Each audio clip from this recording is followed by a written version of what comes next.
Television is supposed to be make-believe, but sometimes the drama happening behind the camera makes whatever is on screen look like amateur hour. We are talking about feuds so ugly, so personal, and so completely out of control that the writers had no choice but to rewrite entire storylines just to keep the peace, or in some cases, explain why a beloved character suddenly vanished without so much as a goodbye. Today, we are counting down 14 famous TV feuds that did not just ruffle feathers on set, they completely changed the show you were watching at home. Number 14. Mclean Stevenson, MAS times H. MAS times H was one of the greatest ensemble casts ever assembled for television. Hawkeye Pierce, Trapper John, Radar, Hot Lips, and yes, Lieutenant Colonel Henry Blake, played by Mclean Stevenson. By the time the show hit its stride in the early 1970s, it was appointment television. Critics loved it, audiences loved it, and the cast, well, that is where things started to get complicated. Stevenson grew increasingly restless. He believed Henry Blake deserved bigger storylines, more screen time, and frankly, more of the spotlight that he felt was being hogged by Alan Alda's Hawkeye.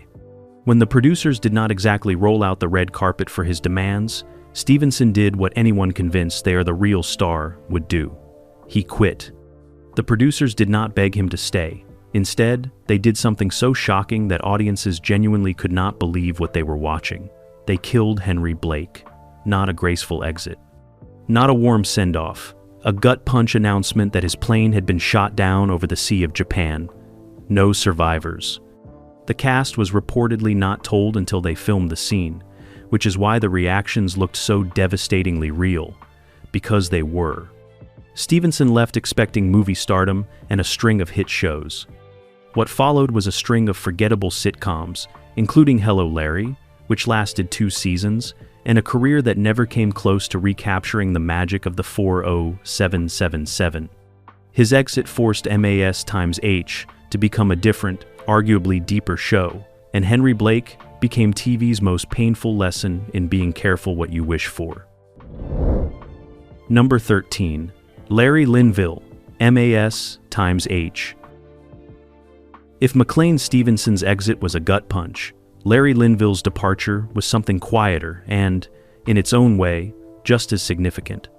Linville played Major Frank Burns, the pompous, cowardly, insufferable antagonist who gave Hawkeye and Trapper someone to aim their jokes at for 5 seasons. But by 1977, Linville was done. Not because of salary disputes or demands for bigger storylines, his reason was more unusual and honestly, more refreshing. He felt the character had nowhere left to go. Frank Burns had been humiliated so many times that the joke had stopped being funny. The writers kept reaching for the same well, and it was running dry. Linville walked away on his own terms, which in Hollywood is practically unheard of. The show responded by introducing Colonel Sherman T., Potter and B.J. Honeycutt, and the creative team used the transition to mature the entire series. MAS times H became less of a broad comedy and more of a war drama, with laughs threaded through the heartbreak.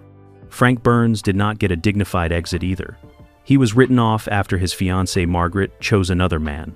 Frank apparently suffered a nervous breakdown and was last seen being hauled away while ranting about communists.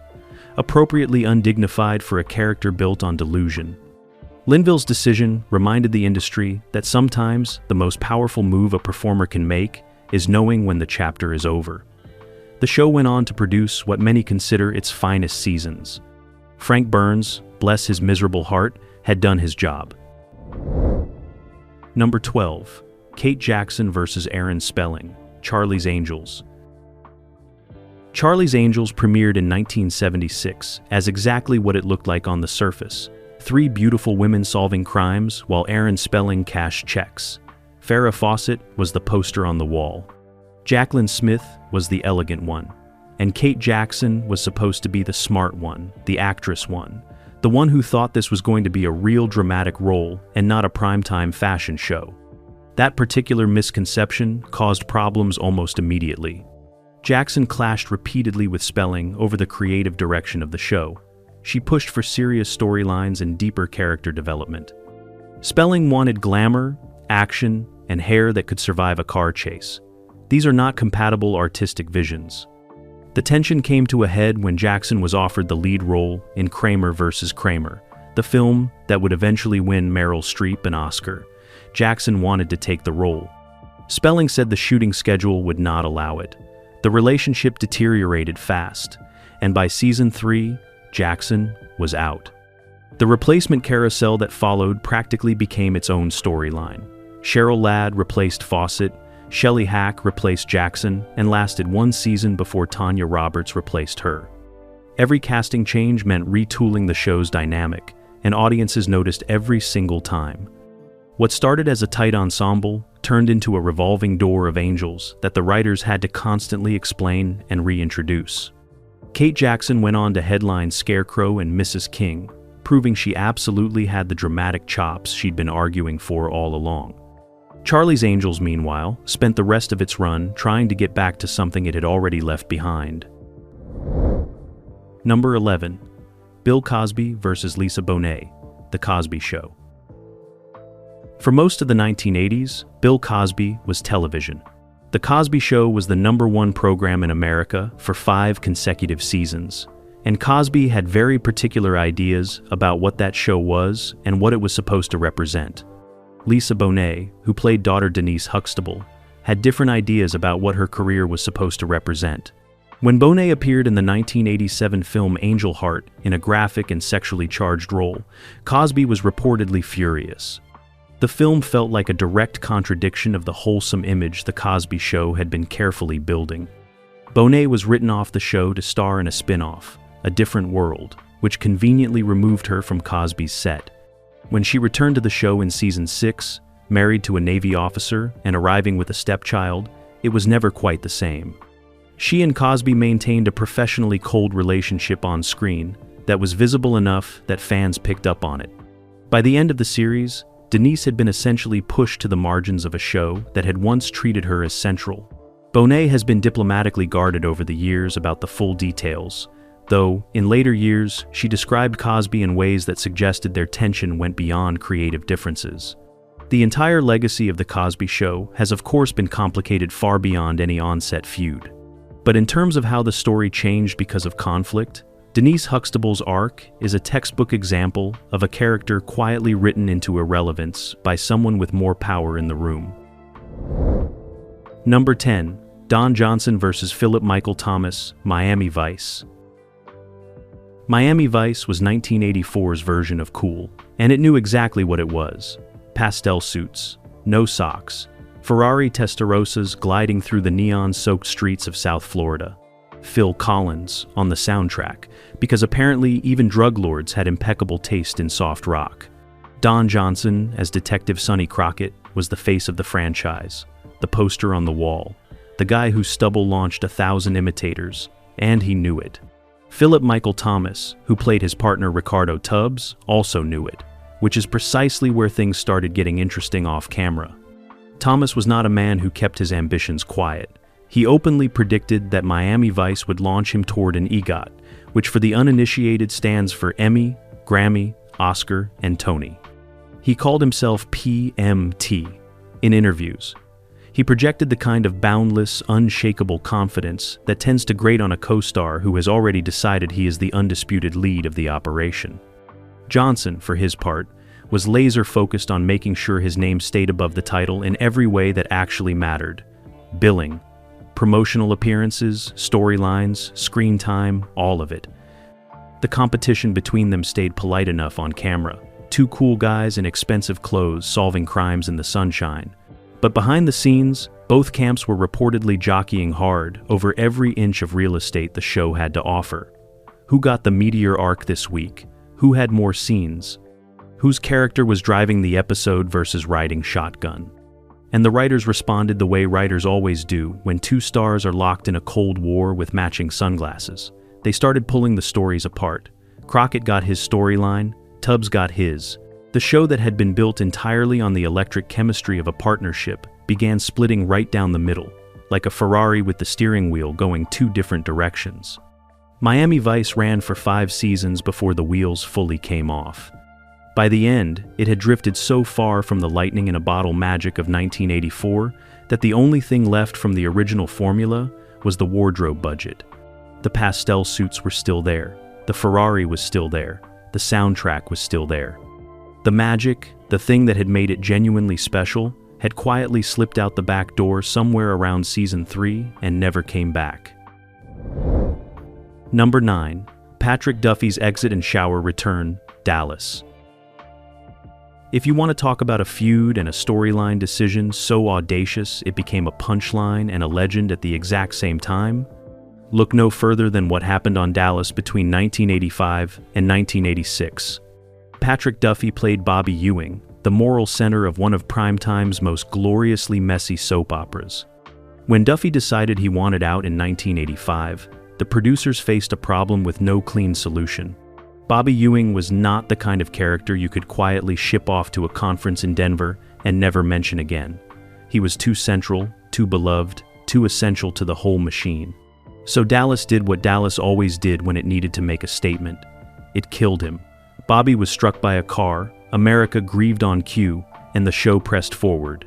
Then the ratings fell off a cliff. Duffy had a change of heart. The producers wanted him back. There was just one extraordinarily inconvenient obstacle standing between everyone and a happy reunion. Bobby Ewing was dead. Not written off, dead. Not off screen in Europe, dead. Funeral, coffin, buried in the ground, dead. An entire season of television had been built around his absence, and millions of people had already watched every episode of it. The solution the writers landed on is now permanently enshrined in the television hall of terrible decisions. Pam Ewing walks into the shower. Bobby is standing there, alive, wet, completely unbothered. The entire previous season, every episode, every storyline, every emotional consequence had been Pam's dream. All of it, gone. Fans were furious. Critics sharpened every pencil they owned. The phrase, "it was all a dream," became Hollywood shorthand for creative bankruptcy and has never fully recovered its innocence since. Dallas kept going. Bobby kept driving around South Fork. And somewhere, a very wet Patrick Duffy probably felt like he owed someone an apology. Number 8. Victoria Principal's bitter exit from Dallas. While we are still in the South Fork zip code, Victoria Principal's departure from Dallas in 1987 deserves its own chapter. Principal played Pamela Barnes Ewing for 9 seasons and was by any measure one of the show's most essential pieces. But by the mid-1980s, Principal was done. She had grown deeply frustrated with the show's creative direction, particularly the revolving door of storylines that seemed designed to put her character through maximum suffering with minimum payoff. She also had significant concerns about the working environment on set that went beyond the usual creative differences language that Hollywood likes to hide behind. When she left, the show tried to replace her with a woman in a bandage mask, literally, with a storyline that Pam had been disfigured in an accident and was played by a different actress for a handful of appearances before the character was finally written out entirely. It was the TV equivalent of putting a post-it note over a crack in the wall and hoping nobody looked too closely. Audiences saw right through it and were not kind in their reaction. Principal went on to build a remarkably successful career in skincare and beauty, which honestly might be the most dignified post-Dallas story anyone from that show managed. Dallas limped along for several more seasons before cancellation, never quite recovering the spark that Principal had helped create. Number 7. Jackée Harry versus the 227 producers.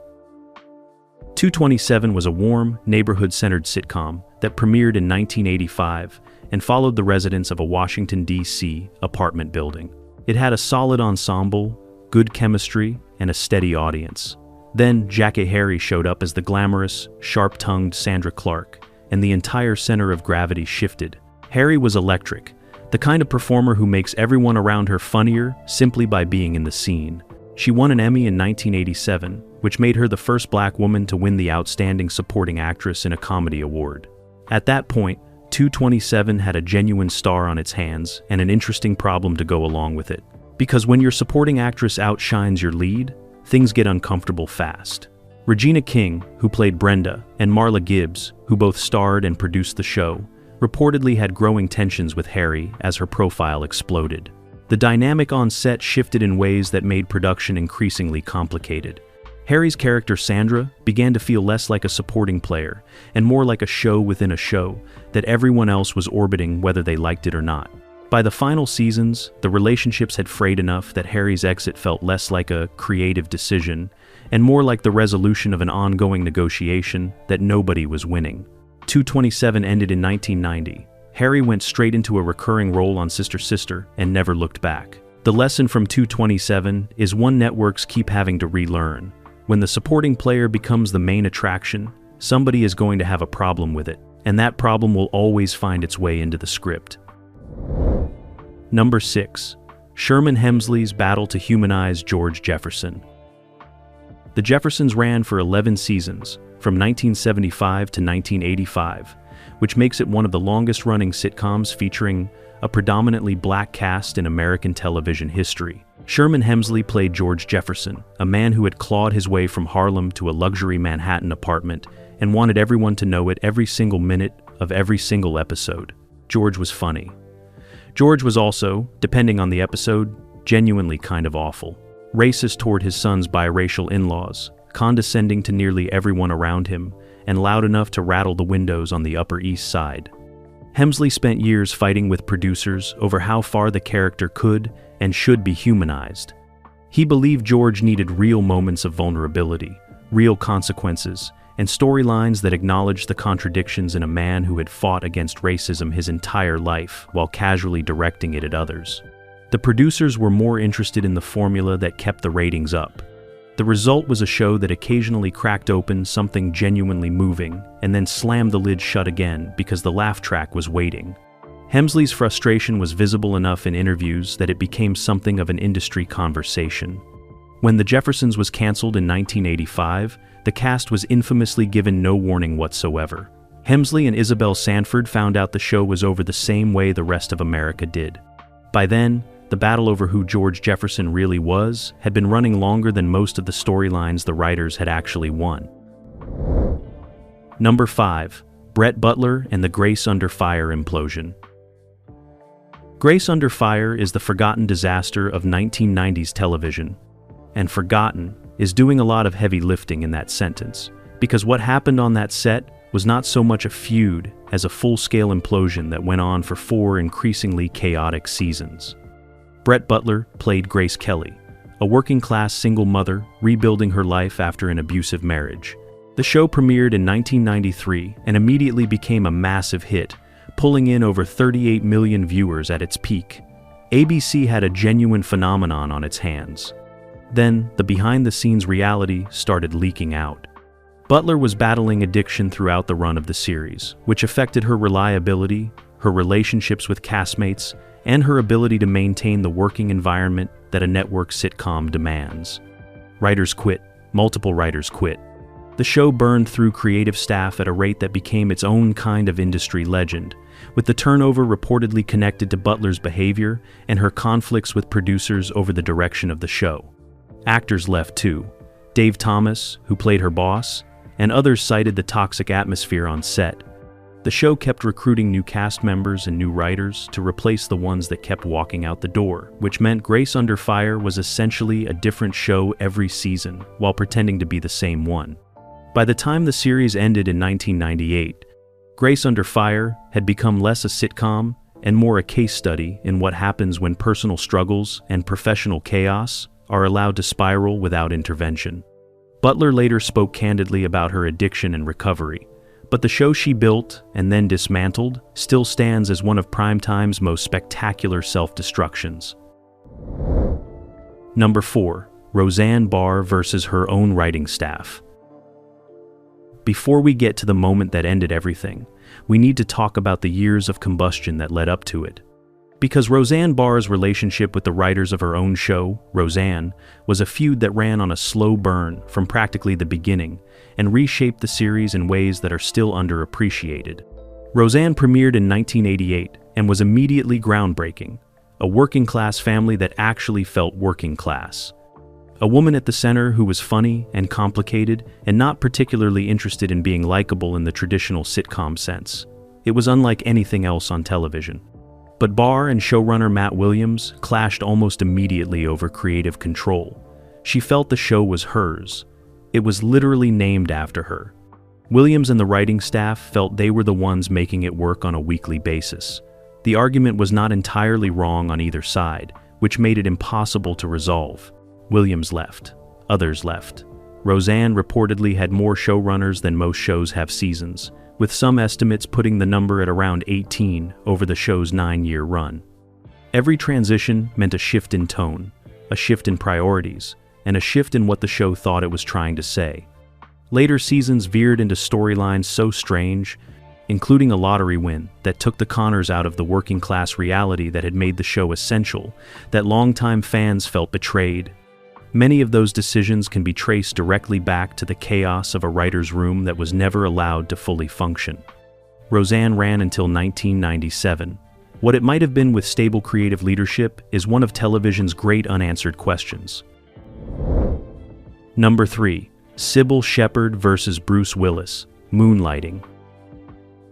Moonlighting debuted in 1985 as one of the most original things on television.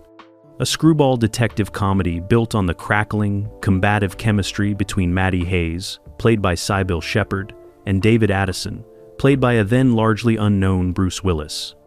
The show was smart, weird, self-referential, and completely dependent on the two leads wanting to be in the same room together, which, as it turned out, was not always the case.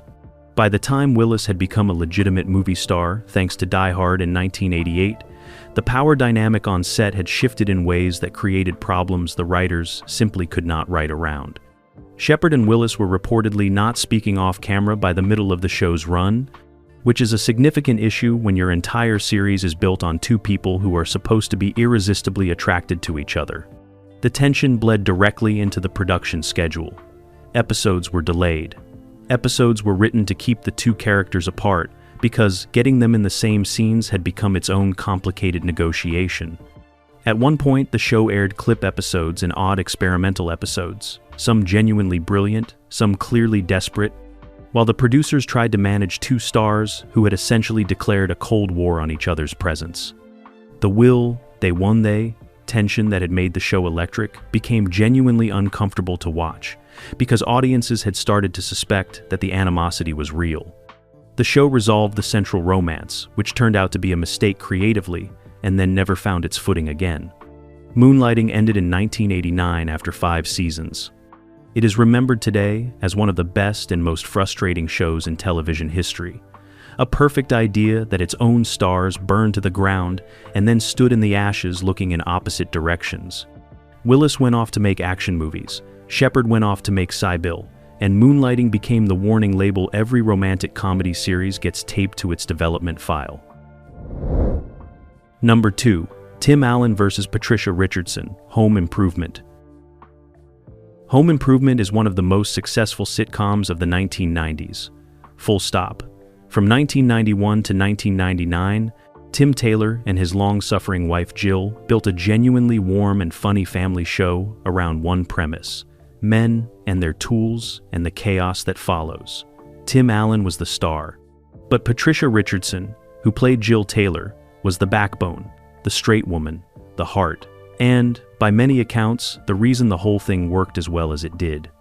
Behind the scenes, the relationship between the two leads deteriorated significantly over the course of the show's run, with tensions reportedly stemming from salary disparities that Richardson objected to publicly and persistently.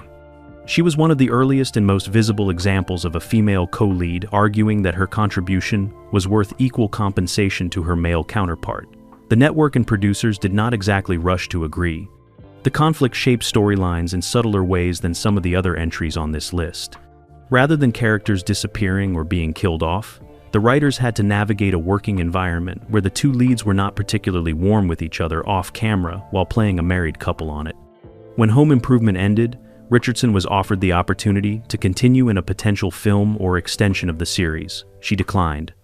The reasons were never fully spelled out publicly, but given the trajectory of the professional relationship, the decision surprised approximately nobody.